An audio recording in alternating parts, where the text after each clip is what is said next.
क्रांतिकारी नमो बुधाय, जय भीम, जय भारत, जय संविधान। मैं रमन उजारियान और आप देख रहे हैं अध्यात्म पावर। दोस्तों, बिहार चुनाव को लेकर जिस तरह से अन्य पार्टियां लगातार अपनी दांव पेच लगा रही हैं, उसके बाद जिस तरह से चंद्रशेखर आज़ाद ने एक नया जो गेम खेला है, इससे कहीं ना कहीं बौखलाहट सब पार्टियों में देखने को मिल रहा है। एनडीए इंडिया गठबंधन जो ये सोच रही थी कि लड़ाई हम में है, लेकिन जिस तरह से चंद्रशेखर आज़ाद ने ओवैसी और स्वामी प्रसाद मौर्य के साथ मिलकर गठबंधन बनाया और तीसरा मोर्चा खोला, उसके बाद एनडीए और इंडिया गठबंधन की मुश्किलें और बढ़ गई। बता दें, चंद्रशेखर आज़ाद, ओवैसी और स्वामी प्रसाद मौर्य तीनों धाकड़ नेता एक साथ एक मंच पर देखने को मिलेंगे, क्योंकि ये तीनों अपने दमदार भाषणों के लिए काफ़ी मशहूर हैं। ऐसे में इनको हराना काफ़ी मुश्किल हो सकता है, एनडीए, इंडिया और बाकी जो भी पार्टियां हैं, क्योंकि जिस तरह से चंद्रशेखर आज़ाद के साथ चुनाव आयोग ने छल करने की कोशिश की। चुनाव आयोग ने चंद्रशेखर आज़ाद का जो चुनाव चिन्ह केतली था, उस केतली को किसी और को भी दे दिया। यानी प्रदीप कुमार सिंह की नई नवेली पार्टी है, उस पार्टी को चुनाव आयोग ने केतली का चुनाव चिन्ह दे दिया। इससे साफ पता चलता है कि चंद्रशेखर आज़ाद को रोकने के लिए चुनाव आयोग भी कसर नहीं छोड़ रहा है। लेकिन जिस तरह से चंद्रशेखर आज़ाद ने एक नया नियम लगाया कि कैसे इन विरोधियों को धूल जटाना है, उसके बाद चंद्रशेखर आज़ाद ने ओवैसी और स्वामी प्रसाद मौर्य के साथ मिलकर तीसरा मोर्चा खोला। आपको बता दें कि ये तीनों पार्टियां मिलकर 64 सीटों पर चुनाव लड़ेगी, जिसमें 35 सीट पर AIMIM और 25 सीट पर आज़ाद समाज पार्टी और 4 सीट पर अपनी जनता पार्टी लड़ेगी। कुल मिलाकर 64 सीट में आज़ाद समाज पार्टी 25 सीटों पर चुनाव लड़ने वाली है। वहीं AIMIM जो है वो 35 सीटों पर और अपनी जनता पार्टी जो है 4 सीटों पर चुनाव लड़ेगी। ऐसे में देखना दिलचस्प होगा कि कौन किस पर भारी पड़ता है, क्योंकि चंद्रशेखर आज़ाद, ओवैसी और स्वामी प्रसाद मौर्य की ये तीनों जोड़ी कमाल कर सकती है बिहार में। और माना जा रहा है कि ये जो समीकरण लगाया जा रहा है, आने वाले 2027 के विधानसभा उत्तर प्रदेश के चुनाव में देखने को मिल सकता है, क्योंकि अभी तीनों यानी ओवैसी, चंद्रशेखर और स्वामी प्रसाद मौर्य अभी हाथ आजमा रहे हैं बिहार में आंकड़ा लगा रहे हैं कि देखें तो रिजल्ट क्या हो रहा है। अगर इनका रिजल्ट ठीक ठाक रहा तो जो ये बिहार का चुनाव है, कहीं ना कहीं उत्तर प्रदेश विधानसभा चुनाव की नींव रख सकता है। और ये बात चंद्रशेखर आज़ाद ने मेरठ कार्यकर्ता सम्मेलन में प्रेस कॉन्फ्रेंस के दौरान ये बात कही।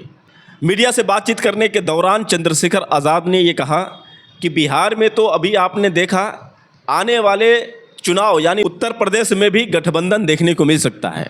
आखिर भीम आर्मी चीफ चंद्रशेखर आज़ाद ने मीडिया वालों से क्या बातचीत में कहा, पहले आप चंद्रशेखर आज़ाद की वो पूरी स्पीच सुनिए, उसके बाद सीधे हम आपसे बात कर रहे हैं। आजाद समाज पार्टी कांशीराम बहुत तेजी से अपने संगठन के जरिए पश्चिमी उत्तर प्रदेश में और पूरे उत्तर प्रदेश में अपने संगठन को मजबूत कर रही है आगामी विधानसभा चुनाव, तीसरे पंचायत चुनाव की तैयारियों के लिए। आज अदर अली और उनके साथियों ने, उनके साथ बहुत सारे प्रधानों ने, बहुत सारे पार्षद साथियों ने, शहर के जिम्मेदार लोगों ने और तमाम धार्मिक भी संगठन के लोग, उन्होंने भी आज आजाद समाज पार्टी में ज्वाइन किया। मैं इनकी पूरी टीम को और मेरठ की पूरी टीम को, जिनके प्रयासों से ये हो पाया, उनको बहुत बहुत बधाई देता हूँ। भाई निजाम जी को, भाई हमारे जिला चरण सिंह जी को, वीरेंद्र सोन जी को, संजय जी को, जिन्होंने बहुत मेहनत की। और मुझे उम्मीद है कि इनके आने से पार्टी को ताकत और बढ़ेगी और आने वाले चुनाव में पार्टी जो है और अच्छा प्रदर्शन करेगी। देखिए, जिस तरह का जुल्म उत्तर प्रदेश में हो रहा है, हमारे CJI को दिल्ली में, देश की राजधानी में, चीफ जस्टिस ऑफ इंडिया बनने के बाद उनको जूता फेंका जा रहा है। हमारे ADJ के अधिकारी जो है उनको सुसाइड करना पड़ रहा है। हरिओम वाल्मीकि को पीट पीट के मार दिया जा रहा है। अभी लखनऊ में एक बेटी के साथ अन्याय हुआ, उनके साथ अपमान हुआ, कोई पूछने वाला नहीं। कानून व्यवस्था दम तोड़ चुकी है। किसान परेशान है, DAP के लिए, यूरिया के लिए लाइनें लगती हैं। नौजवान परेशान है, कोई भर्ती ऐसी जिसका पेपर लीक नहीं होता है। पढ़े लिखे नौजवानों को सुसाइड करने मजबूर होना पड़ रहा है। हमारे क्षेत्र में, इसमें पश्चिम में जहाँ बैठे हैं, यहाँ हाईकोर्ट बेंच की मांग है और लंबे समय चल रही है, लेकिन कोई सुनने वाला नहीं है। ना जनप्रतिनिधि सुन पा रहे, ना सरकार सुन पा रही है। ये तमाम मांगे जो हैं, मैं आज सरकार से मांग करता हूं कि युवा नेतृत्व उभर के आए, इसलिए शासन चुनाव बहाल किए जाए उत्तर प्रदेश में, जिससे युवा नेतृत्व आगे बढ़ के आने का मौका मिले, संघर्ष करके सीखने का मौका मिले।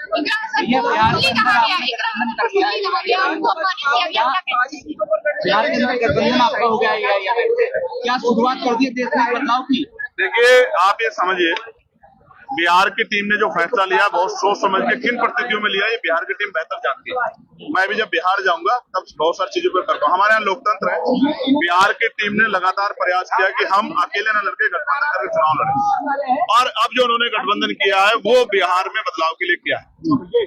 भविष्य में भी कुछ नए गठबंधन उत्तर प्रदेश में भी आपको देखने को मिलेंगे, मेरा ऐसा विश्वास है। इकरा हसन को अपमानित किया गया, मुरली कहा गया, इस पर क्या? ये इस तरह की भाषा का हम लोग कभी समर्थन नहीं करते। इकरा हमारी छोटी बहन है, उसके सम्मान में जिन लोगों ने इस तरह की बात की, कानूनी रूप से सरकार को, पुलिस को उन पर कार्रवाई करनी चाहिए।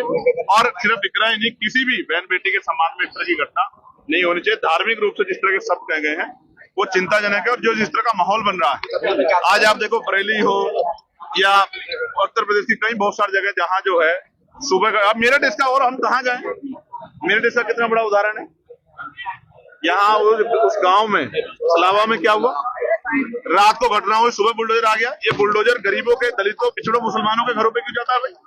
तो ये बातें स्पष्ट करती है कि कानून व्यवस्था चरम पे है, टूट गई है, और सरकार के लोग उसकी धज्जियां उड़ा रहे हैं। भैया मायावती बड़ी रैली चाहते हैं और समाजवादी पार्टी का पीडी फॉर्मूला चल रहा है, आप कैसे भेजेंगे सर?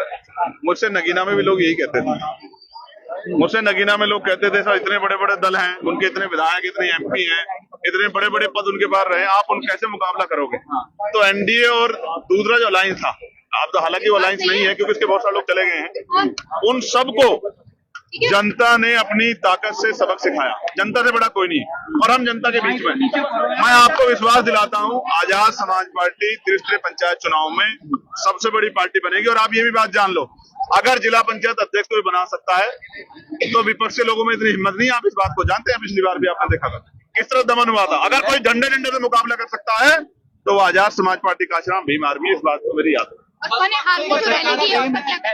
देखिए, समाज के लोग उनका सम्मान करते हैं, समाज के लोग उनके बुलावे पे जाते हैं, लेकिन समाज के लोगों को अपने बच्चों की भी चिंता करनी है कि उनके बच्चों का भविष्य क्या होगा। और समाज के लोग ये भी देख रहे हैं कि लड़ कौन रहा है, कौन उनकी लड़ाई लड़ रहा है, कौन उनके साथ खड़ा है, कौन उनकी आवाज उठा रहा है, पार्लियामेंट में कौन उनके लिए लड़ रहा है, कौन गोली खा रहा है, वो सब देख रहे हैं। तो चुनाव में मैं फिर आपसे कह रहा हूं, चुनाव दूर है, जब चुनाव आएगा तो आप देखना बटन आजाद समाज पार्टी कांशीराम का ही दबेगा। जो सरकार फ्रेम है वो आपको संजीवनी दे पाएगा? देखिए, अब ये लोग राजनीतिक पार्टियों की अपनी जो है पॉलिसी होती है, कोई सरकार की बड़ाई करता है, कोई सरकार की बुराई करता है। हालांकि सत्ता की हमेशा आलोचना ही होनी चाहिए, क्योंकि सत्ता अगर बहुत अच्छी है फिर आपको उसमें विलय कर लेना चाहिए। फिर आपको इस तरह की चीजें करने की क्या जरूरत है? सत्ता बहुत अच्छा काम कर रही है। उत्तर प्रदेश की सत्ता वो है जिसने तानाशाही करके गरीबों की खाल उतारी है, इसलिए हम उनके बिल्कुल आभारी नहीं है। हम ऐसी सरकार को उखाड़ कर फेंक। आजम खान को लेकर क्या कहना चाहिए आप? आजम खान को लेकर क्या कहना चाहिए? देखिए, आजम खान साहब बड़े नेता हैं, और अभी तो उनका कोई कुछ कहने की जरूरत ही नहीं है। वो अपनी पार्टी में, जिस पार्टी में तो वो काम कर रहे हैं, वो अब बाहर आ गए हैं जेल से। मैं उनके अच्छे स्वास्थ्य की और उनके उज्जवल भविष्य के लिए मंगल कामनाएं करता हूँ। वो स्वस्थ रहें, दीर्घायु हो, और वो आगे बढ़ते रहे। एक छोटा भाई होने के नाते बड़े भाई के लिए मैं मेरे लिए कोई सीमाएं नहीं है वहाँ। मैं फिर कह रहा हूँ, उनसे मेरे पारिवारिक रिश्ते हैं। मैं आज चाहूँ तो आज जाके मिल सकता हूँ। वो जब आए थे तो फोन पे मेरी बात हुई, और मैंने इसलिए उनको नहीं किया क्योंकि जेल से आए। मैं भी जेल रह के आता 16 महीने। बहुत मानसिक तनाव में आदमी आता है। परिवार के बीच रहना चाहिए, एक सौहार्दपूर्ण माहौल में आ जाना चाहिए। जब वो इस तरह की स्थिति में आ जाएंगे तो मिलने जाऊंगा। धन्यवाद। तो दोस्तों, आपने सुना किस तरह से भीम आर्मी चीफ चंद्रशेखर आज़ाद ने मीडिया वालों के सामने वो सारी बातें की जो आम समस्याएं हैं। भीम आर्मी चीफ चंद्रशेखर आज़ाद ने जो ये बात कही कि उत्तर प्रदेश में किसानों का बुरा हाल है, आप देख रहे हैं कि महिलाओं पर रोज़ अत्याचार हो रहे हैं, युवा बेरोजगार हैं, और लखनऊ में जिस तरह से एक बेटी के साथ दरिंदगी हुई, जिस तरह से रायबरेली में आतंकवादियों द्वारा हरिओम वाल्मीकि की हत्या कर दी गई, उसके बाद भीम आर्मी चीफ चंद्रशेखर आज़ाद ने CJI BR गवई के ऊपर जो जूता चलाया गया, इस चीज़ को लेकर भी बात की। अनिल मिश्रा को भी टारगेट करते हुए भीम आर्मी चीफ चंद्रशेखर आज़ाद ने ये बात कही कि किस तरह से बाबा साहब डॉक्टर भीमराव अंबेडकर को गाली दी जा रही है, संविधान को कुचलने का प्रयास किया जा रहा है। यहाँ तक कि इकरा हसन को लेकर भी चंद्रशेखर आज़ाद ने ये बात की कि सिर्फ इकरा हसन की बात नहीं है, सभी महिलाओं के सम्मान का विषय है। आप देख रहे हैं कि किस तरह से उत्तर प्रदेश में महिलाएँ असुरक्षित हैं। एक सांसद इकरा हसन अगर सुरक्षित नहीं है तो फिर आप कैसे समझ सकते हैं कि कोई और लड़की या फिर महिला सुरक्षित रह सकती है। आपको बता दें कि इकरा हसन इस समय ज़्यादा परेशान है और जो भी आतंकवादी हैं, जो भी ये धर्म के ठेकेदार हैं, लगातार इकरा हसन के ऊपर कुछ न कुछ कमेंट करते जा रहे हैं, गालियां दे रहे हैं। आपको बता दें कि इकरा हसन को ये आतंकवादी मुल्ली तक बोला, यहाँ तक कि आतंकी बोला। उसके बाद कहीं न कहीं काफ़ी भावुक नज़र आई इकरा हसन और मालूम ऐसे पड़ रहा था कि अब रो देंगे, क्योंकि एक महिला जो एक सांसद है और उसके साथ इस तरह से शोषण, उसके साथ इस तरह से अत्याचार, उसको इस तरह से गाली, आप समझ सकते हैं कि किस प्रकार की ये शासन व्यवस्था है उत्तर प्रदेश में। आखिर किस तरह से इकरा हसन ने अपना दर्द बयां किया, पहले आप इकरा हसन का वो बयान सुनिए, उसके बाद सीधे हम आपसे बात कर रहे हैं। आप सभी को नमस्कार। आज बहुत ही भारी मन के साथ मैं आपके बीच में आई और एक घटना ऐसी घटी गांव में जिससे सब बहुत दुखी हैं, सब बहुत परेशान हैं। मंदिर का इस तरीके से मंदिर को खंडित करना, किसी भी आस्था की जगह को खंडित करना, ये कहीं भी बर्दाश्त के काबिल नहीं है और इसकी जितने कड़े शब्दों में वो हम निंदा करते हैं। और जो भी कोई इसका मुजरिम है, जो चले गए, ना उनका कोई हिमायती है, ना कभी किसी ने उनकी हिमायत में फोन किया। और भी कोई अगर आपको इसमें लगते हैं तो उनको भी कड़ी से कड़ी सजा मिलनी चाहिए। मेरी ये आप लोगों से बस इतनी विनती है कि यहाँ पर पूरा गांव है हमारा, हमारे पक्ष के लोग भी हैं, विपक्ष के लोग भी हैं। एक तरीका होता है आलोचना करने का, एक तरीका होता है विरोध करने का, और विरोध से किसी को आपत्ति नहीं है। लेकिन जो जिस तरीके की भाषा का उपयोग किया गया, जो चीजें कही गई धर्म के ऊपर, बिरादरी के ऊपर, महिलाओं के चरित्र के ऊपर, क्या हम पूरे देश में ये संदेश देंगे कि ऐसा हमारा समाज है, ऐसा हमारा इलाका है? ये मेरा आप लोगों से सवाल है। मैं जब चुनाव जीती थी तो मैं इतनी खुश थी, इसलिए नहीं कि मैं जीती, इसलिए कि मुझे सर्व समाज ने, सर्व धर्म ने, सर्व जाति के लोगों ने मुझे अपना वोट दिया था। मेरे लिए उससे बड़ी उपलब्धि जीत की नहीं थी। और हर जगह आप देखेंगे, अगर मैंने कई बार ये बात कही कि मेरे लिए सबसे बड़ी उपलब्धि है कि मुझे सबने वोट दिया, सबने अपना आशीर्वाद दिया, अपनी बेटी माना, अपनी बहन माना, और आप सभी मेरी हिम्मत हो। आज अगर इस तरीके की बातें हमारे क्षेत्र से उठेंगी तो मुझे बहुत तकलीफ हुई, शर्म आई मुझे कि मेरे अपने, जो मेरे मामा है, नाना है, भाई हैं, आज उनके बीच में ऐसी बात हो रही। और ये सिर्फ मुझे गाली नहीं है, मेरे इलाके की, मेरे समाज की, मेरे इस इलाके की जितनी भी बेटियां हैं, जो मुझे ये आके कहती थी कि दीदी हम भी आपकी तरह आगे बढ़ेंगे, हम भी आगे निकलेंगे, उन सब के कदम इससे डगमगाएंगे। और मुझे ये बात बर्दाश्त नहीं।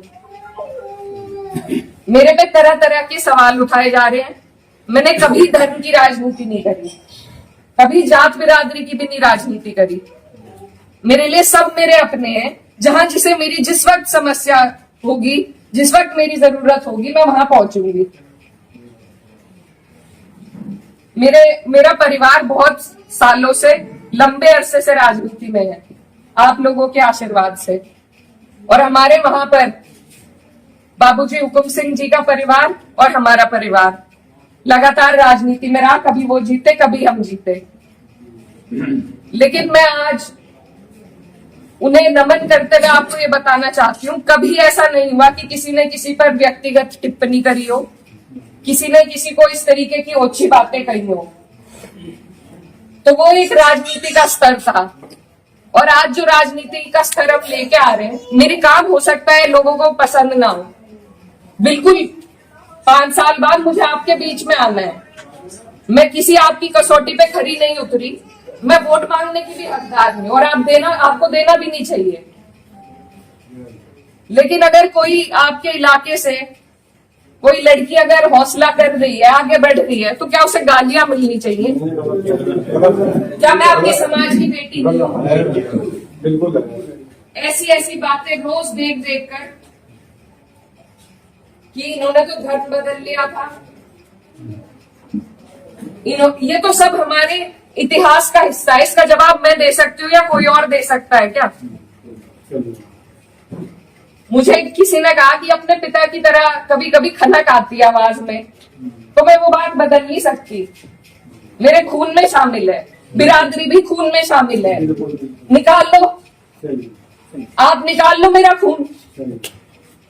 लेकिन इस तरीके से ना तो मेरे समाज का ना मेरा सर इस तरीके से ना झुकाओ सारी दुनिया के सामने ही। मेरी आप सबसे अपील है हाथ जोड़ के। मैंने कभी नहीं कहा, कभी नहीं करी मैंने धर्म की राजनीति, ना मैं करूंगी। बहुत आसान है अगर मैं सिर्फ मुसलमानों की बात करूं, बहुत आसान है, मुझे कहीं भी नहीं जाना। हिंदू मुस्लिम सब करने बहुत आसान है, लेकिन मैं करना नहीं चाहती। आप सब मेरे अपने हो और मैं करूंगी भी नहीं। कोई कितना ही धकियाए, ये मेरी कसौटी है और पूरे 4-5 साल जो भी मेरा टाइम बचा उस पर मैं खरी उतरूंगी। मैं कभी भी इन लोगों से दब के उस रास्ते पे नहीं चलूंगी जहां ये मुझे चलाना चाह रहे हैं। मेरे इलाके ने जो हम सबका सर ऊंचा करा, दिल्ली की मीडिया तक ने इस पर रिपोर्ट बनाई कि वहां से ऐसा उदाहरण पेश हुआ है कैराना से। ये उस उदाहरण को तोड़ने की और सिर्फ अपने लालच की, सिर्फ अपने लालच की राजनीति में जो लोग इस तरीके से समाज को तोड़ रहे हैं, तो वो पहले मेरे पत्थर मारे, मुझे गाली दे, मैं सबसे आगे रहूंगी, लेकिन मैं इस काम से हटूंगी नहीं। आप सब मेरे अपने हो, मैं किसी को नहीं छोड़ूंगी। और ये जो लोग हैं, जो बात अभी मामा जी ने कही कि ये जो लोग हैं जिनको आजकल महापुरुष की उपाधि दी जा रही है, महापुरुष अगर कोई है तो बाबू हुकुम सिंह जैसे लोग हैं। ये नहीं है जो समाज को तोड़ रहे हैं, जो हिंदू मुस्लिम का विवाद पैदा कर रहे हैं।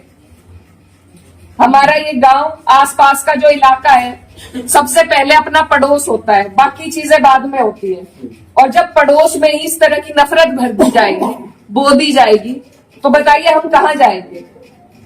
आज मैं इस गांव में आई, मेरे पे ये भी इल्जाम लगाए गए कि 10 दिन से आई नहीं। पुलिस का हाल देखो यहाँ पर, रात से प्रशासन का मेरे पे फोन है, आप क्यों जा रही हो वहां? क्यों ना जाऊं मैं? मेरा इलाका नहीं है ये, कौन रोक देगा मुझे? लेकिन हम इसलिए नहीं आए क्योंकि खोसपुरा में 13वीं थी, उस वजह से उस सम्मान में हम राजनीति की बात करने आपके बीच में नहीं आए। लेकिन हर बात के विवाद बढ़ाना, इल्जाम लगाना, आज आपके बीच में आके धरातल के जो हालात है वो भी सामने आए। आप लोगों ने कई बातें बताई, कमेटी को लेकर बात बताई, वो सब भी जांच का विषय है। लेकिन फिलहाल जिस पे उंगली उठाई कि इस बच्चे ने ये करा, क्या वो बच्चा जेल नहीं गया? उसके गार्जियन भी गए। अगर मैंने हिमायत करी, आप मेरे 10 जुत्ते उठा के मारो। उसी दिन वो लोग जेल गए, उनके गार्जियन जेल गए। और अगर और भी कोई होता, कोई भी हो, मुस्लिम हो, मेरे परिवार का हो, मेरा सगा हो, कोई ऐसी हरकत करेगा तो उसे सजा मिलनी चाहिए और कड़ी से कड़ी सजा मिलनी चाहिए।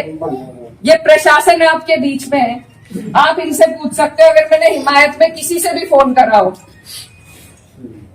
कि नहीं उन्हें छोड़ दो, वो मुसलमान है। तो दोस्तों आपने सुना किस तरह से इकरा हसन अपने दर्द को बता रही हैं, कैसे वो दुखी हैं, किस तरह से उत्तर प्रदेश की शासन व्यवस्था से वो नाराज हैं, आप अंदाजा लगा सकते हैं। वैसे दोस्तों चंद्रशेखर आज़ाद की पार्टी आज़ाद समाज पार्टी को लेकर आपका क्या कहना है? क्या चंद्रशेखर आज़ाद की पार्टी उत्तर प्रदेश और बिहार चुनाव में धमाल मचा पाएगी? आप लोग कमेंट करके बताएं और हो सके तो इस वीडियो को ज़्यादा से ज़्यादा शेयर करें।